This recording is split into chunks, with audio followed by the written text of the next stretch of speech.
Hello, Gemini, and welcome to your January 2025 tarot card reading, and Happy New Year to all of you.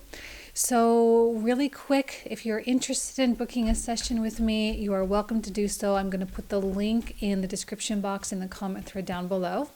So let's go ahead and get started here. What is it that Gemini needs to know as we enter this new year of 2025? Okay, so we have Eris, or the god of battle. Okay, so there does seem to be some kind of a fight that you're gonna have to fight. Now this might not be an actual, like, literal fight, right? But there's clearly something you're gonna need to put forth effort in. You're gonna have to conquer some inner demons, kind of overcome insecurities, things like that. And you certainly will end the month a lot stronger than when we began, right? Coming into January will be one thing, leaving January will be another.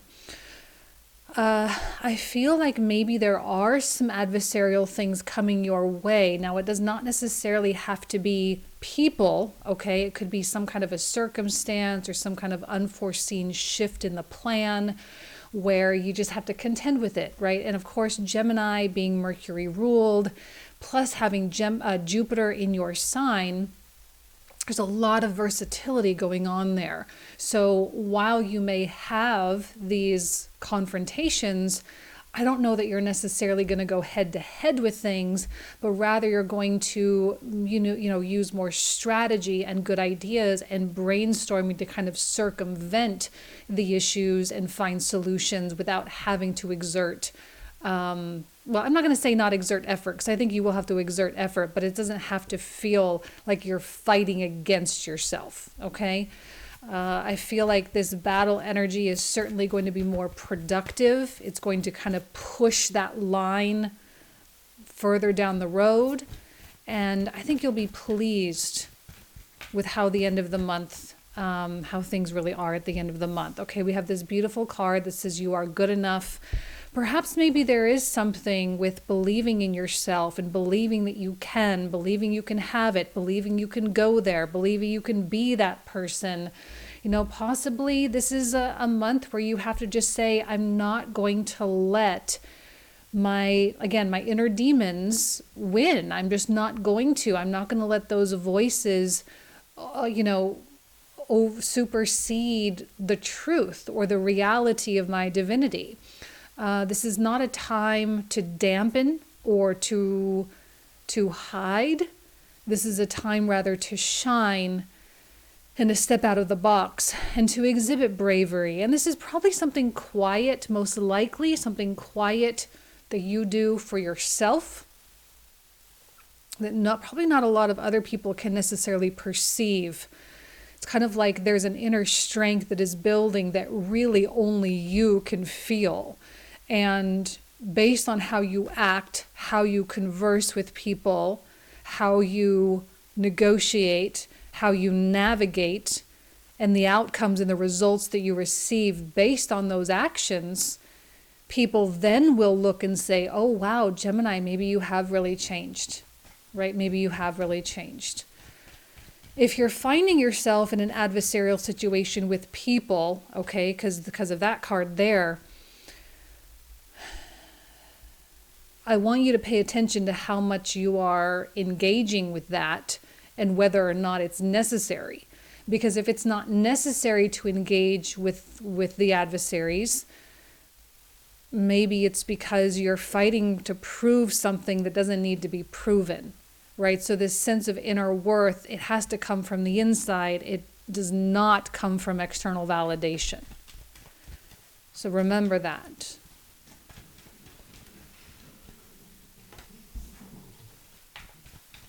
The cats are fighting. Okay, Gemini, what else? King of Swords.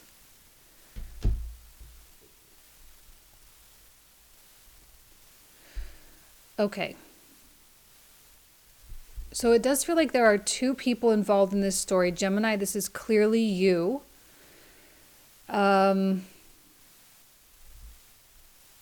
I'm just kind of feeling like this one here, the Queen of Wands, is kind of looking elsewhere. It feels like the relationship between the two of you, or the energy between the two of you, is strange or undefined, or there's still some kind of unresolved stuff that needs to be addressed. Now, I want to lean into this King of Swords a little bit, because he really mirrors, I mean, just the image themselves, they mirror each other here with the Aries card here. And it feels determined, ambitious, and clear about what is wanted, about what is expected. The King of Swords does not waver. He's a fixed, solid energy. He is high level thinking. He is strategic. And he is in many ways unbothered. Okay? He's a little too elevated to get down in the trenches and start, like, grappling with things. Okay? This is more about the vision. It's about the future. It's about where he's going. It's not about yesterday. It's not about what has been. It's not about anything beyond. It's not about anything before today. Today is the only thing that really matters for a King of Swords. And so, I'm seeing strength here. I'm seeing strength on both accounts, because I don't feel the Queen of Wands is a weak person at all either. It's just I'm feeling different interests. Now, this may be a person, maybe it's the company you work for, maybe it's a particular life path. Like it doesn't necessarily have to be a person, okay? But it does seem to be veering off a little bit. Now, I'm not suggesting that this is the month that you're officially gonna part ways with someone or anything like that, but it does feel important to take notice of the differences here, and also notice that the relationship between you and either that person or that thing is a little hazy. And where you are very future focused, I'm like, well, what is the role of the Queen of Wands in the future? And I think Gemini, you'd say, well, I don't know. I don't know what the role is. I don't know where this is going. I don't know what the future holds. I can't see it. And that's the thing, is I don't think you can really see it. There are other things that you can see, but with the Queen of Wands, it's like, it seems to be really cloudy here, okay? And maybe there are myriad options and multiple possibilities of things, but I don't know that the King of Swords is really locking in on anything. And usually when the King of Swords confronts a Seven of Cups situation, he would prefer to not act, or to only act on things that he is sure about. And if there are things that he is not sure about, he will not budge, because he doesn't want to proceed without that clarity, because he demands clarity. And if he doesn't understand how something fits into a strategy, it will not be incorporated into the strategy, at least not at this time. Maybe this is a back burner thing. Maybe this is wait until later. Maybe this is leave it by the wayside. We have to leave, or let's just wait and see how this evolves, and then we can make this, like, whatever. It just does not feel smooth, okay? You have to be willing to either put something on pause. I'm not really seeing you walking away necessarily, but I do think you have to be willing to put something on pause. Okay, let's see what else comes out before I say anything else. What else for Gemini?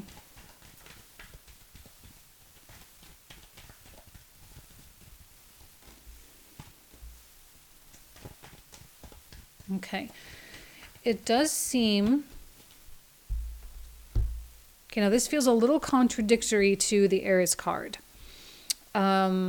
Well, it may not, maybe not contradictory. It's just kind of bringing out a different element, because the battle, the fight, the effort, the ambition that comes through here is best if it is coupled with purpose, if it is coupled with intuition and a knowing of. That's why I don't like this situation, because it feels like there's not a solid knowing about stuff.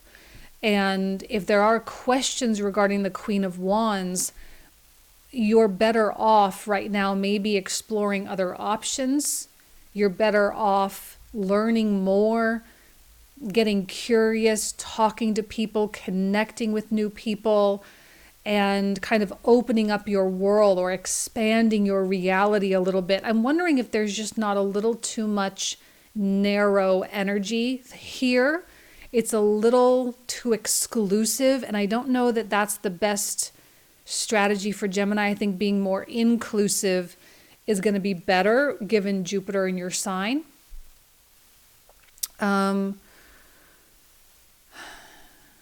This feels like it feels limiting. So here you are, I think, instead of trying to force a square peg into a round hole, you're saying, okay, let me just explore a little bit more and learn more and talk to more people.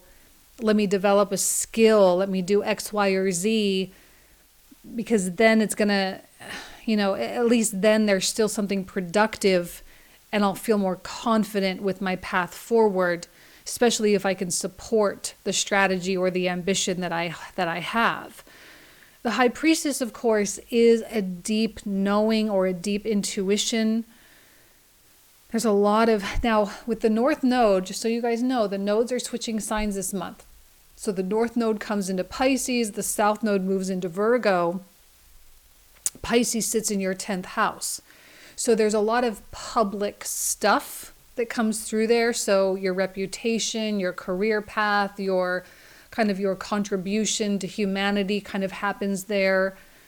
And so I feel like there's a strong drive for Gemini to enhance that particular area of their lives, right? To grow and, what's the word I'm really looking for?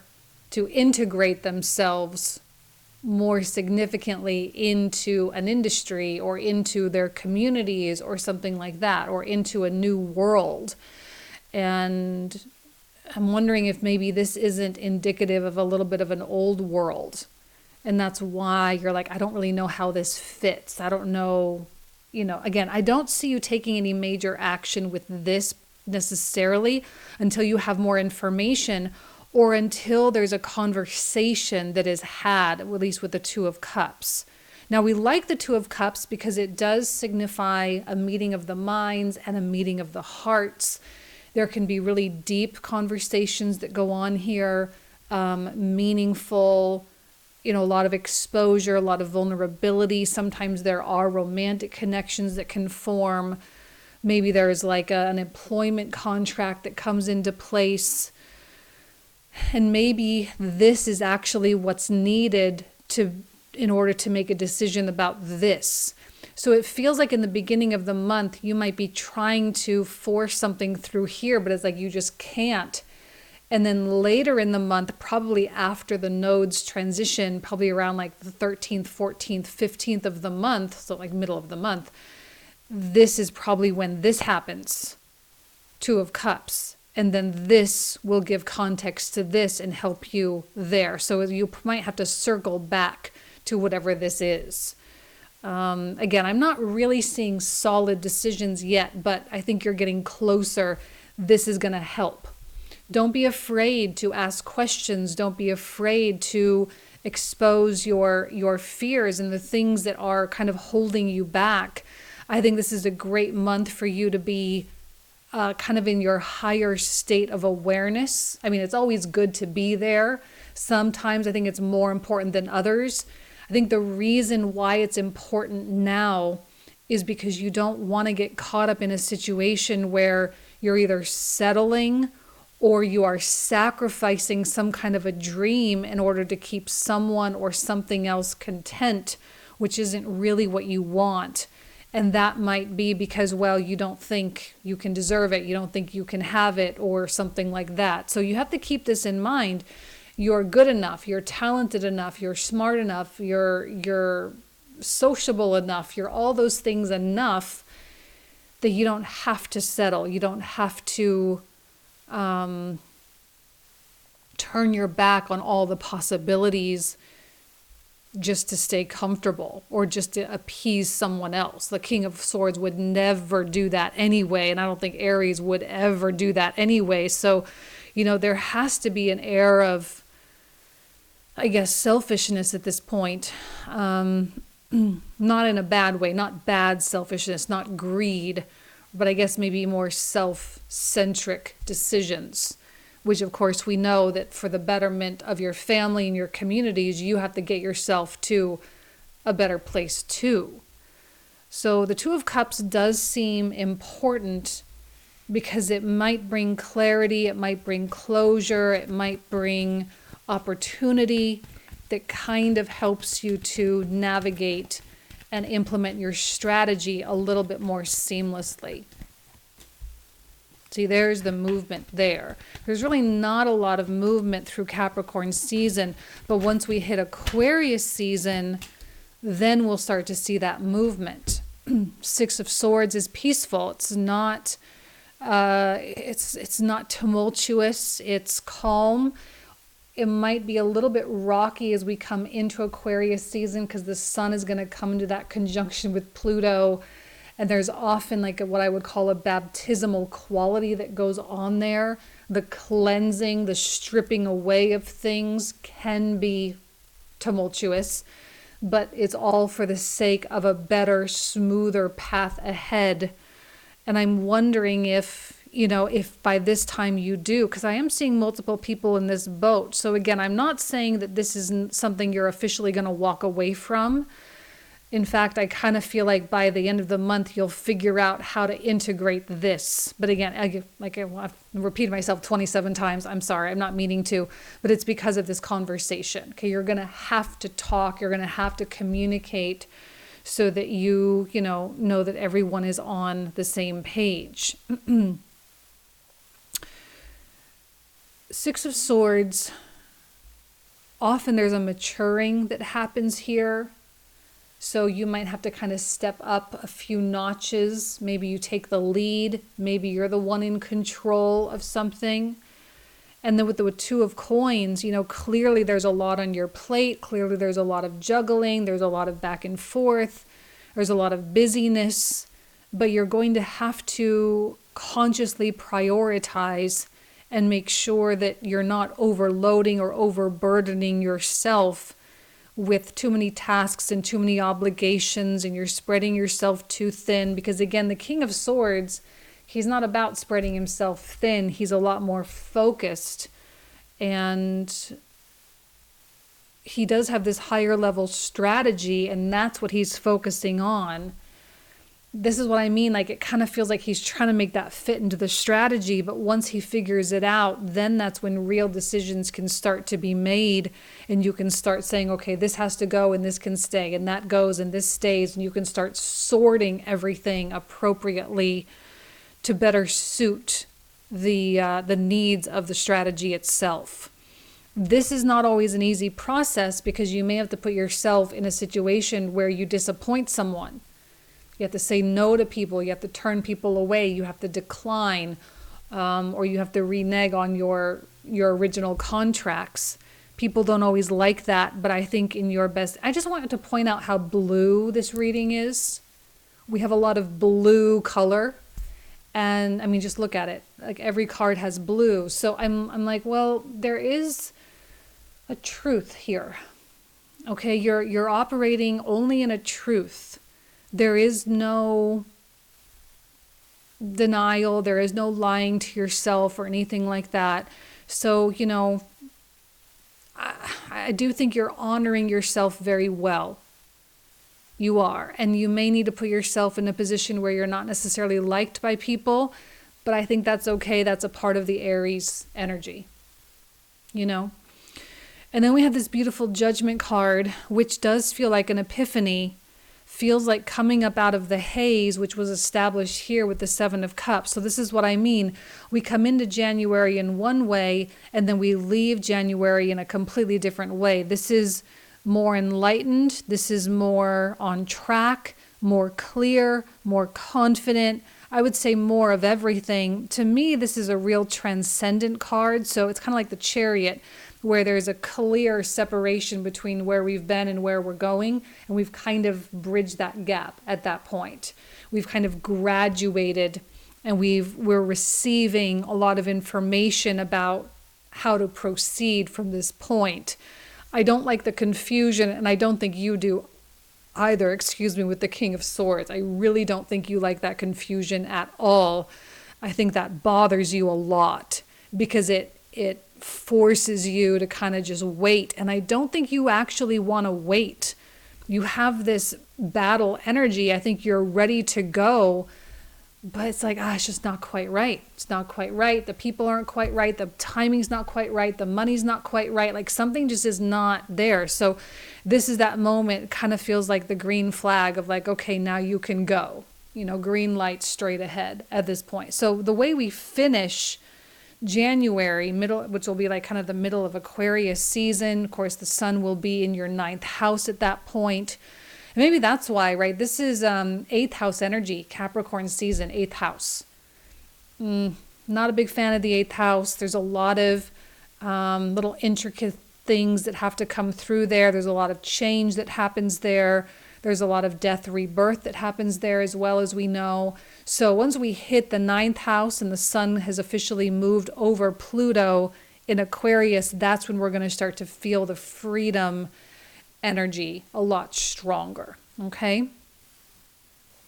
All right, Gemini.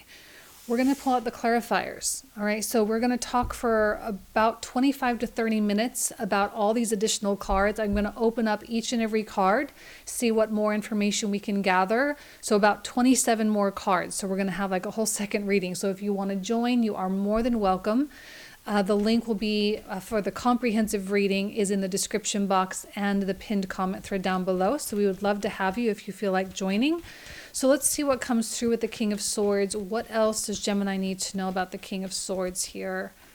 We have Two of Wands, Seven of Coins, and the Hanged Man. Hanged Man, of course, matches the Seven of Cups very well. Okay. So I feel like there's going to be pressure. Yeah, for sure. This is the battle. This is the adversarial energy, without question. Eight of Swords, yeah. Fool, Queen of Swords.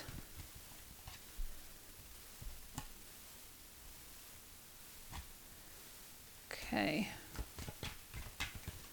I can't explain it. I'm just not getting a good feeling about that stuff. Cannot explain it. Another King of Swords. An Empress card. King of Wands. I feel better about the Kings. The Lovers. Temperance. Tower. I told you, I knew that Two of Cups was going to change everything. There's the movement, and there's the Ten of Wands. Okay, and a Six of Swords on a Six of Swords. So I'm going to pull out 3 more cards since we got a double down. We have the Magician and an Eight of Cups. More movement there.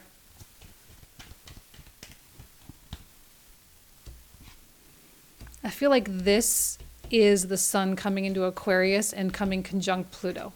I think that's what that is. And that's happening on the 19th. Another Seven of Cups, 3 of Swords, and Knight of Coins. Okay, beautiful. All right, Gemini, so this is where we're going to pick up. So if you want to join, you are more than welcome. Thank you so much. Have an amazing January and Happy New Year.